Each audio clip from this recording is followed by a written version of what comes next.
તો તમે જોઈ શકો છો અમે જઈએ છીએ અને આ બે મંદિર પણ આવેલા છે. આ મસ્ત આ કલેશ્વરી રૂપે નટરાજ શિલાલેખવાળું મંદિર છે શિલાલેખનું.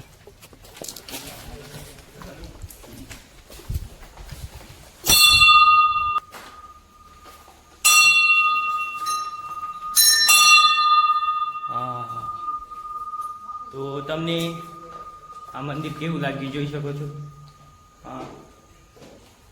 જોરદાર. એની સામે પણ એક મંદિર આવેલું છે.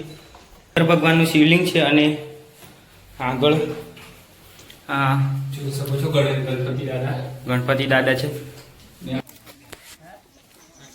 અહીંયા લોકો આ સિંદૂર ચડાવતા હોય છે, જોઈ શકો છો તમે.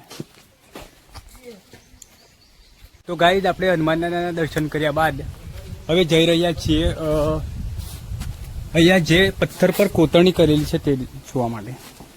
તો જોઈ શકો છો તમે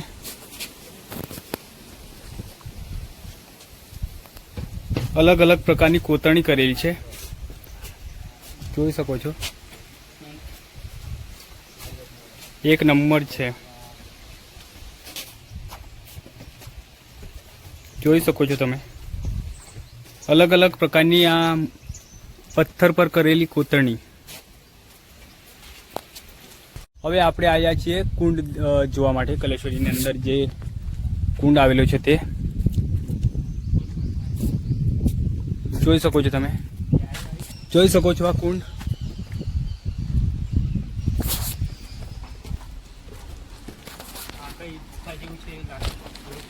કુંડ પછી આપણે આવી ગયા છીએ શિકારમઢી.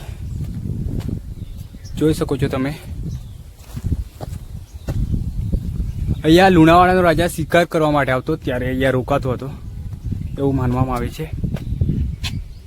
જોઈ શકો છો આ કોતરણી મઢી ઉપર જોઈ શકો છો તમે. એક નંબર કોતરણી છે. તો ગાઈઝ આપણે આવી ગયા છીએ ઉપર ભીમની ચોરી પાસે. જોઈ શકો છો આ ભીમની ચોરી. હા, જોઈ શકો છો તમે.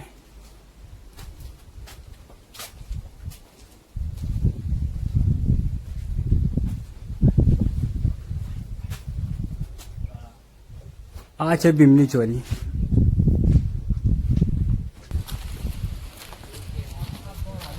ચોરી બાદ આપણે આવી ગયા છીએ અર્જુન ચોરી. જોઈ શકો છો તમે.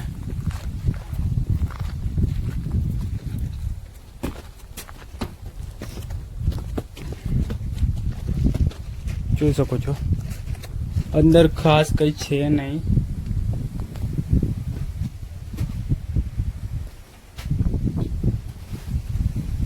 આ કોતરણી જ છે, જોઈ શકો છો તમે. ફરી બાદ આપણે આવી ગયા છે 3 પ્રવેશવાળું મંદિર અને એની અંદર આવેલા છે ભીમના પગલા અને હિડિંબાના પગલા છે એવું માનવામાં આવે છે. જોઈ શકો છો તમે.